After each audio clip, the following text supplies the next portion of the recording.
अब आता है law of conservation of charge. विद्यार्थियों, आवेश को ना तो उत्पन्न किया जा सकता है और ना ही इसे नष्ट किया जा सकता है। किसी भी आइसोलेटेड सिस्टम में चार्ज की नेट वैल्यू कांस्टेंट होती है। चार्ज अगर किसी सिस्टम में पॉजिटिव चार्ज क्रिएट किया जाएगा तो उतना ही निगेटिव चार्ज उसमें ऑटोमेटिक जनरेट हो जाएगा। तो charge can neither be created nor it can be destroyed in any system. यही आवेश के संरक्षण का नियम है। आवेश विद्यार्थियों कई रिएक्शंस होती हैं, चाहे वो केमिकल रिएक्शन हो, चाहे न्यूक्लियर रिएक्शन हो, चाहे फ्रिक्शन हो। हर जगह रिएक्शन के पहले या किसी एक्ट के होने के पहले चार्ज की जो वैल्यू होती है उतनी ही वैल्यू उस एक्ट के होने के बाद या रिएक्शन के होने के बाद में चार्ज की उतनी ही वैल्यू होती है। मतलब टोटल चार्ज पहले जितना होगा उतना ही टोटल चार्ज बाद में होगा। एग्जाम्पल के तौर पे मैं देखता हूं, जैसे एक ये रिएक्शन है, ये न्यूक्लियर रिएक्शन है। इस न्यूक्लियर रिएक्शन में आप देख रहे हैं 1p1 प्रोटॉन है, इसमें जो चार्ज की वैल्यू है वो 1 है।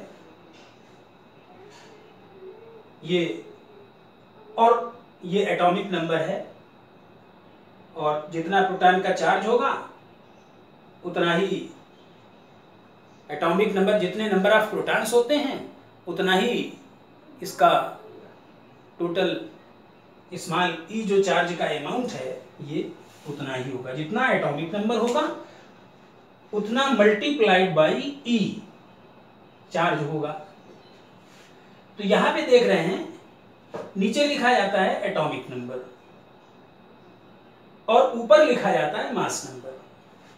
ये न्यूक्लियर रिएक्शन है, इसमें देखिए पहले चार्ज 1 यूनिट है और बाद में भी चार्ज 1 यूनिट है। 1e0 ये E बेसिक चार्ज है, एक्चुअल में ये पॉजिट्रॉन है, पॉजिट्रॉन का सिंबल है ये।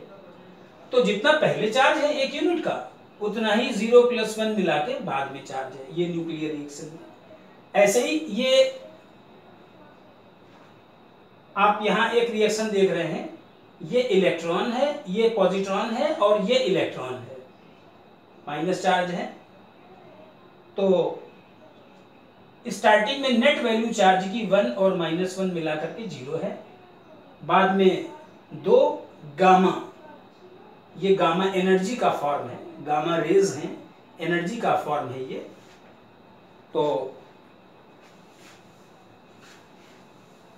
विद्यार्थियों इस रिएक्शन में भी आप देख रहे हैं, इस रिएक्शन में भी आप देख रहे हैं कि 1e0 -1e0 टू गामा। तो यहां रिएक्शन के पहले नेट चार्ज 0, बाद में नेट चार्ज 0। ये एनर्जी का फॉर्म है, गामा रेज है, रेडिएशन है ये। तो ऐसे ही आप देखते हैं फ्रिक्शन के केस में। विद्यार्थियों फ्रिक्शन के केस में आप देखते हैं कि जब हम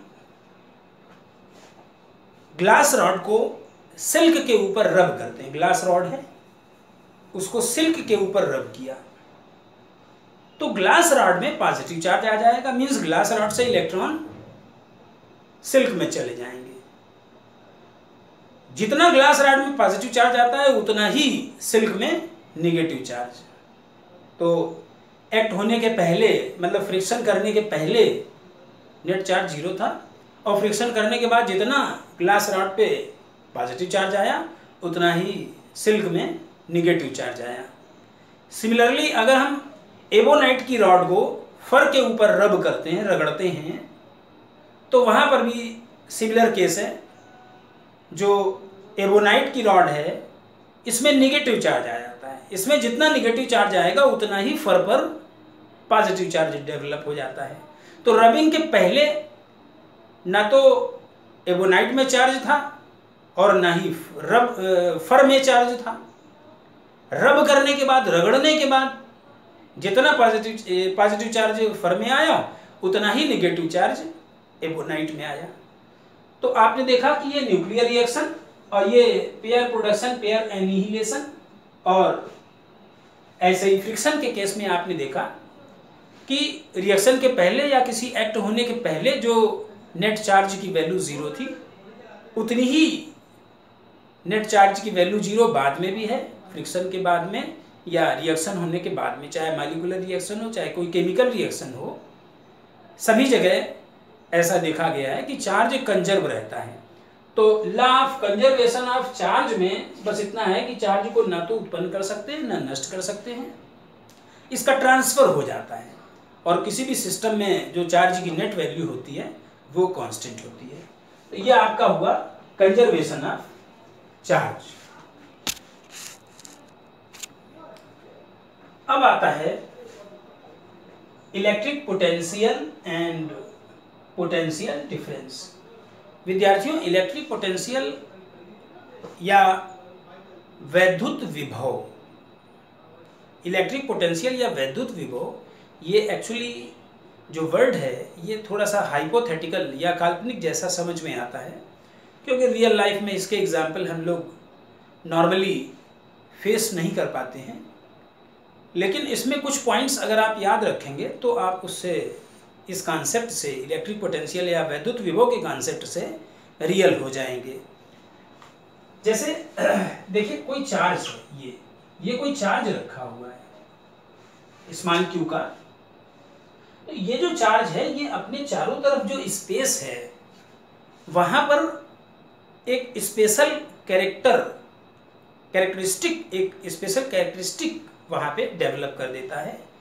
चार्ज अपने आसपास जो स्पेस है, स्थान है, वहां पे एक विशेष गुण पैदा कर देता है। तो जैसे हम इस पॉइंट को लें तो हम कह सकते हैं कि चार्ज के चारों तरफ जो स्पेस है वहां पे हर पॉइंट पे इलेक्ट्रिक पोटेंशियल है, वैद्युत विभव है, इलेक्ट्रिक पोटेंशियल है। और ये एक्चुअली कार्य से जुड़ी हुई राशि है, वर्क से जुड़ा हुआ ये कॉन्सेप्ट है।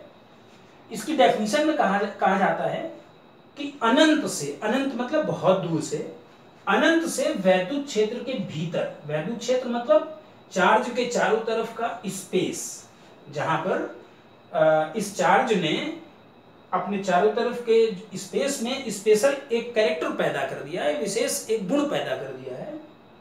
तो अनंत से वैद्युत क्षेत्र के भीतर किसी बिंदु तक किसी परीक्षण आवेश, टेस्ट चार्ज, Q नॉट क्या है, ये टेस्ट चार्ज है। और ये जो टेस्ट चार्ज है ये अनंत सूक्ष्म, इनफाइनाइटेसिमली स्मॉल है, बहुत छोटा है, और ये पॉजिटिव भी है। तो अनंत से वैद्युत क्षेत्र के भीतर किसी बिंदु तक किसी परीक्षण आवेश को लाने में किए गए कार्य और परीक्षण आवेश का अनुपात उस बिंदु पर विद्युत विभव कहलाता है। इसकी जो यूनिट है ये आप देख रहे हैं V equal to W upon Q naught. W means work, work मतलब यूनिट इसकी होगी जूल, और नीचे Q नॉट है, Q नॉट टेस्ट चार्ज है, चार्ज है। तो कूलाम, जूल पर कूलाम को हम लोग वोल्ट भी बोल सकते हैं, वोल्ट इसकी यूनिट होती है। तो देखिए विद्यार्थियों, कोई भी चार्ज है अपने चारों ओर जो स्पेस है वहां पे वो इलेक्ट्रिक फील्ड जनरेट कर लेता है, एज वेल एज वहां पर वो इलेक्ट्रिक पोटेंशियल जनरेट कर लेता है। आप जानते हैं कि जैसे कोई मास है, द्रव्यमान है, तो वो द्रव्यमान अपने चारों ओर ग्रेविटेशनल फील्ड और ग्रेविटेशनल पोटेंशियल डेवलप कर लेता है। हम लोग जहाँ पे खड़े हैं, हम लोग अर्थ के ऊपर हैं, और हर जगह पर ग्रेविटेशनल फील्ड है, ग्रेविटेशनल पोटेंशियल है, गुरुत्वीय क्षेत्र है, गुरुत्वीय विभव है। वैसे ही मैग्नेट जो चुंबक होता है वो अपने चारों तरफ चुंबकीय क्षेत्र और चुंबकीय विभव पैदा कर लेता है। तो मैग्नेट अपने चारों ओर मैग्नेटिक फील्ड पैदा करेगा, द्रव्यमान अपने चारों तरफ गुरुत्वीय क्षेत्र पैदा करेगा। ऐसे ही कोई चार्ज है, आवेश है, वो अपने चारों तरफ जो स्पेस है वहां पर विद्युत क्षेत्र और विद्युत विभव पैदा कर लेता है। तो विद्युत विभव किसी चार्ज के चारों तरफ के स्पेस की कैरेक्टरिस्टिक प्रॉपर्टी होती है। ईच एंड एवरी पॉइंट पे इलेक्ट्रिक पोटेंशियल होगा, विद्युत विभव होगा, और अगर ये चार्ज पॉजिटिव है तो इसके चारों तरफ जो विभव होगा वो पॉजिटिव होगा, और अगर चार्ज निगेटिव है तो इसके चारों तरफ जो पोटेंशियल होगा वो निगेटिव होगा। ये स्केलर क्वांटिटी अदिश राशि होती है। तो एक बार फिर इसकी डेफिनेशन ये है कि विद्युत क्षेत्र के किसी बिंदु पर विद्युत विभव अनंत से उस बिंदु तक किसी धनात्मक परीक्षण आवेश को लाने में किए गए कार्य और परीक्षण आवेश का अनुपात होता है। इसे V से डिनोट करते हैं, V इसका प्रतीक है, और इसका जो मात्रक होगा जूल प्रति कूलम या वोल्ट होगा। ये एक अदिश राशि होती है। तो ये आपका विद्युत विभव हुआ। अब विभवांतर पोटेंशियल डिफरेंस या विभवांतर क्या है? विभवांतर यह है कि किसी विद्युत क्षेत्र के अंदर एक पॉइंट से दूसरे पॉइंट तक, जैसे यहां पर ये स्पेस का एक पोर्शन है और यहां पे इलेक्ट्रिक फील्ड है, विद्युत क्षेत्र है। विद्युत क्षेत्र किसने पैदा किया होगा? किसी आवेश ने पैदा किया होगा। यहां पर एक टेस्ट चार्ज पॉइंट बी से पॉइंट ए तक ले जाया गया है, टेस्ट चार्ज Q0 है। तो किसी बिंदु बी से ए तक टेस्ट चार्ज को लाने में किए गए कार्य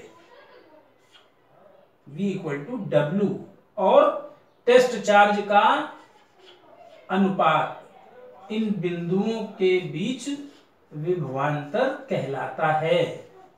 विद्युत क्षेत्र के भीतर एक पॉइंट से दूसरे पॉइंट तक किसी परीक्षण आवेश को ले जाने में किए गए कार्य और परीक्षण आवेश का अनुपात उन दोनों बिंदुओं के बीच में विभवांतर कहलाता है।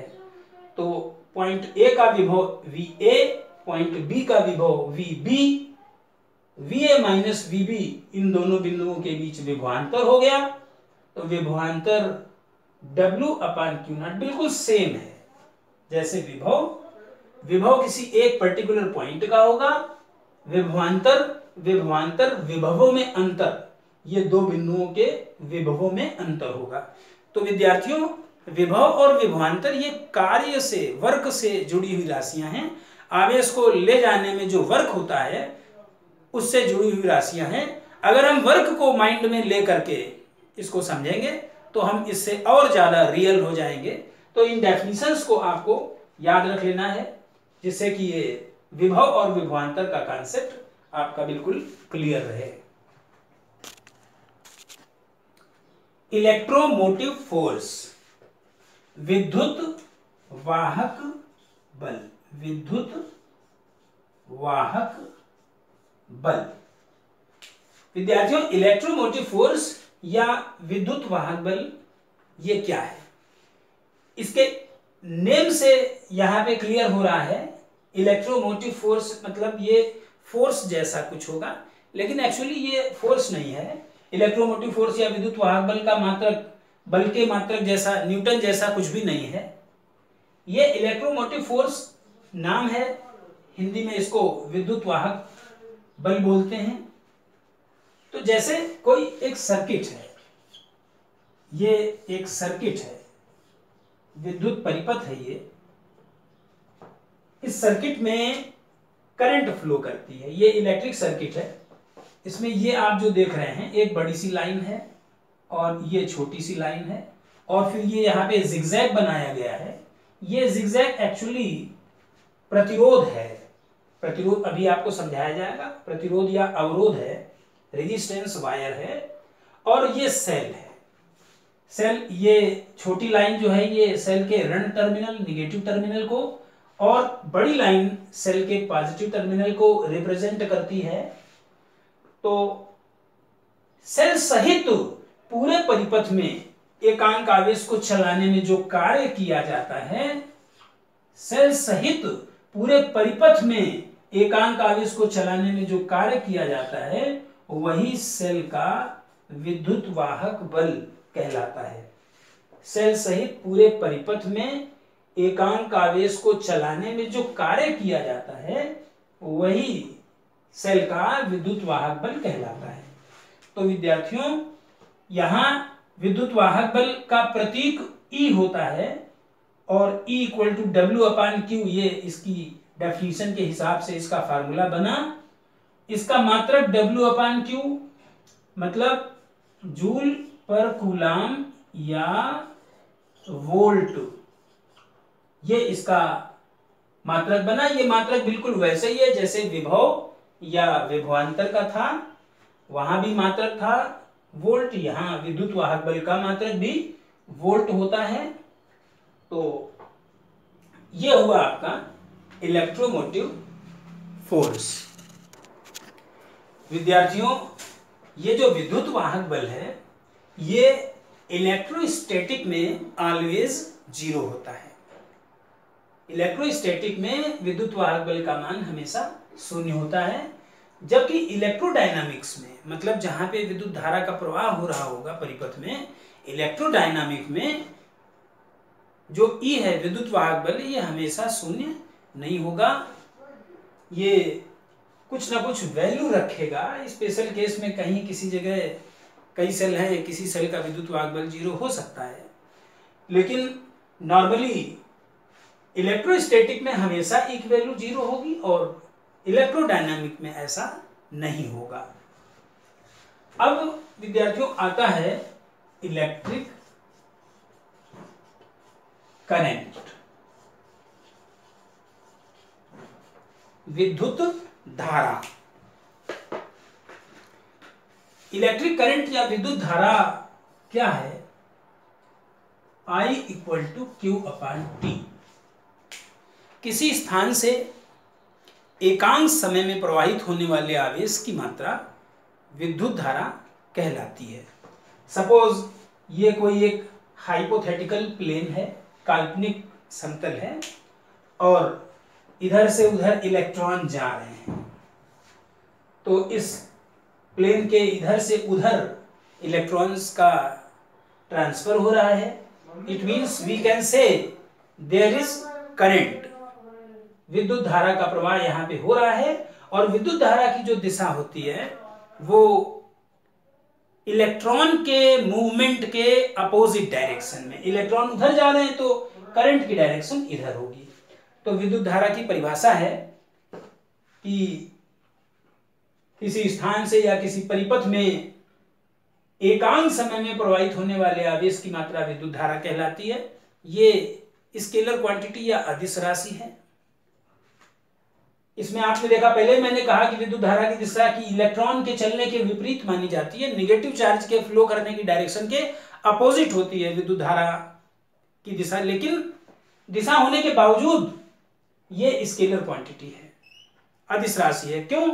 क्योंकि ये सदिश राशियों के जो नियम हैं, एडिशन सब्सट्रैक्शन, उनको ये फॉलो नहीं करती है, सदिश योग के नियमों का पालन नहीं करती है विद्युत धारा, इसलिए ये अदिश राशि मानी जाती है।